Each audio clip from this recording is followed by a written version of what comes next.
Hello everybody, another beautiful day in Cornwall. Sun's out, waves are good, winds are good for some of the corner spots. It's the winter season and we're getting some swell. So I hope you've had your fill. Today we're going to talk about rails.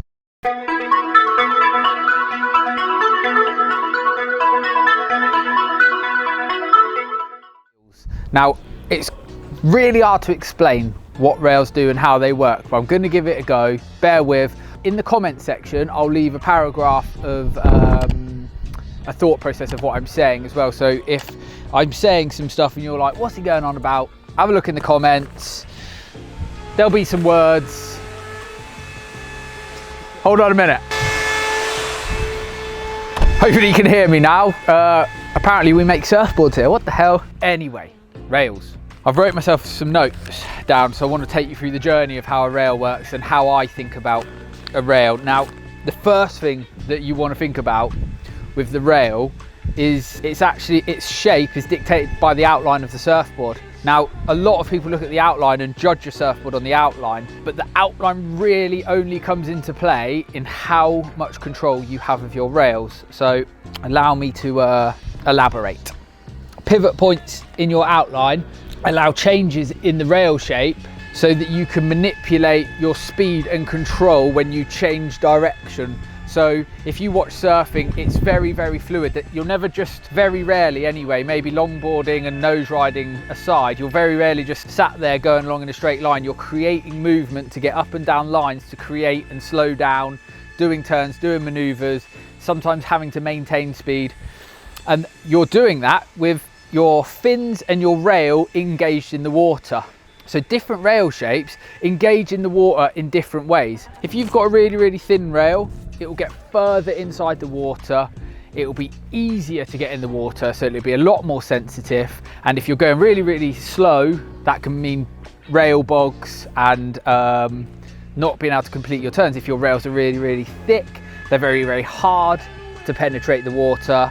Then as soon as you're going fast and you try and lean on that rail, the rail's not going to engage. You don't have any grip and hold from your outline and your rail shape. All of a sudden you've got no control. You spin out, you slide out, and you're really governed then by the waves line and not your control of your surfboard. So then the way rail shapes come into that is by utilizing the thicknesses in your rail in certain areas to give you the maximum amount of control. So if you need loads and loads of speed, it's having areas of your rail that you might need as little resistance as possible. So quite often you have a transitional journey of the rail shape that starts from the tail here that might come as a hard edge and roll into a softer edge. Not always the case. Sometimes on a longboard you'll have it softer in the tail and a bit harder at the front, but it's always a journey. There's always transition points of how you use your weight on the board, and the rail is your vehicle to the control over the wave. Imagine you and your board are the train and the wave's the track. It's that connection you want. It's so hard though, because your track's moving all the time, all over the show. Quite often your board can have a mind of its own as well if you're not in total control of it. So we're going to go through some different rail shapes, how they work and where best to use those rails. So when you pick up a surfboard and you get to feeling that rail, you can understand what you're feeling and what you like the feel of. So first thing first, hard edge into rail transitions. This is where you have a hard edge in the tail here, and it softens out as you get along the board into a softer rail. Now, if you can imagine your hard edge being able to cut through and penetrate the water, so there's little resistance. Imagine a dinner plate, and you put the dinner plate on its edge and you put it into water. Very little resistance in pulling that dinner plate in and out of the water. Imagine turning the dinner plate round, so there's loads of surface area to the water, and then holding it on the water and pulling it up and down. You can feel the resistance. The water is almost sucking to the dinner plate because you're offering it loads and loads of surface area. It's the same with rails. So hard edges offer less surface area and more break in the water line. So a lot of people think hard edges are for hold because they're sharp. It's not actually the case. They're breaking water so you can start the journey into the face, but there's actually little resistance on them from the water. The resistance of a rail comes from curve, offering surface area. And the reason why you transition for something into a hard edge into something more of a curve is when you think about the turn and the weight distribution, you start from the tail, you hold into the tail, it cuts your water, and then you pivot round into your turn, and as you start using more of your rail line and and less of your weight, more of your rail line and less of your weight through a turn, you need that hold to continue into your transition onto the other rail. So having that extra little bit of hold onto that rail will really smooth out a turn. If you have that hard edge all the way over, what will happen is you'll do the same bottom turn, you'll get to there, hard edge runs all the way out, there's no resistance to the water, boom, slide out, gone, finished. You've gone too fast on your pivot, you've lost all your speed and momentum and probably fallen off, if not just clambered back on and lost your line. So the different transitions in the rail will help those feelings. Now, if you've got a very, very full eggy rail, using the apex of the rail, you can condition how far your board is sat in the water when it's stationary. Using that apex, you can pull the apex up the rail and you can pull it down. Shortboards, they call it a 60-40, meaning that the apex is offering more rail on top of the water than it is the bottom. 40% underwater, 60% over. If you've got a 50-50 rail, you're somewhere in the middle. So using the apex of your rail can govern how to utilize a thick or thin rail depending on how fast you're going. So hopefully it's getting obvious now what I'm saying, that the more board you have in the water, the more resistance you have, the more control you have at speed.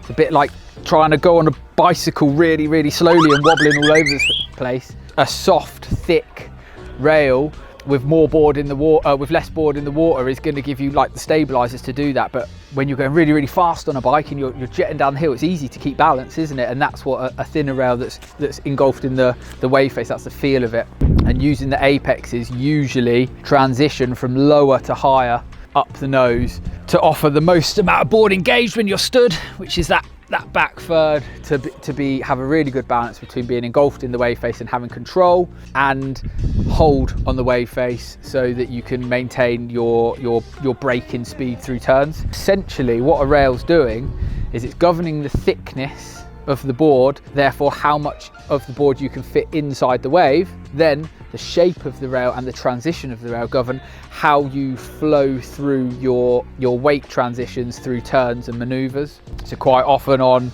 a mid-length, whole bottom mid-length, some Ryan, he has quite pinched rails here. He has a drop down from the deck into a pinched rail. He also has a tri-plane here, which makes the rail even thinner. You're going to get that locked into the face. Or you can have something which is also less forgiving. The more rail you can get into the water, it's less forgiving, i.e. less user-friendly for the average Joe, and more akin to surfers who are surfing more dynamically and have a better skill set.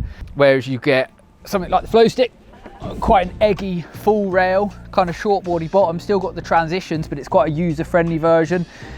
You're still going to be able to get the rail in, but it's equally too much weight one way or the other.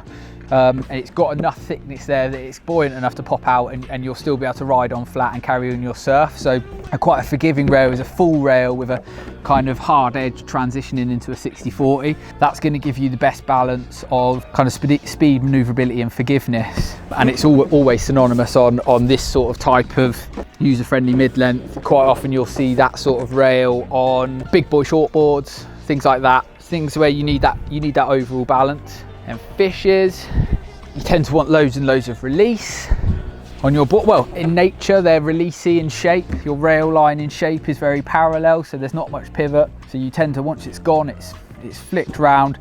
Your rail shape can then change how much control you have on those rails. If you have a pinched rail on a fish, notoriously hard to surf, but really rewarding for a good surfer to have a pinched rail on a fish and be able to just maneuver right through his turn.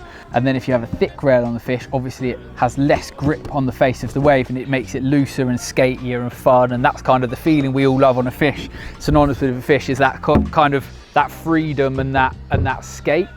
Now, in order to have the most fun on a surfboard, you need the maximum amount of speed with the most amount of control, and you get those two things together, you have a fast, fun, fluid surf. Rail shape, size and transition is really, really important in those feel factors of a surfboard. In conjunction with the fins, it's your vehicle or your track for the train of surfing, as it were, that governs the control and speed and fluidity you have whilst doing your maneuvers and whilst gauging the line of the wave. That is where rail shape and thickness and transition really come into play. But yeah, feel free to subscribe, like the video, comment if you've got any questions, and we'll see you soon for another tech talk on another part of the board. I'm going to do fin setup next video, so we'll talk to you more about fins then. Cheers guys, all the best.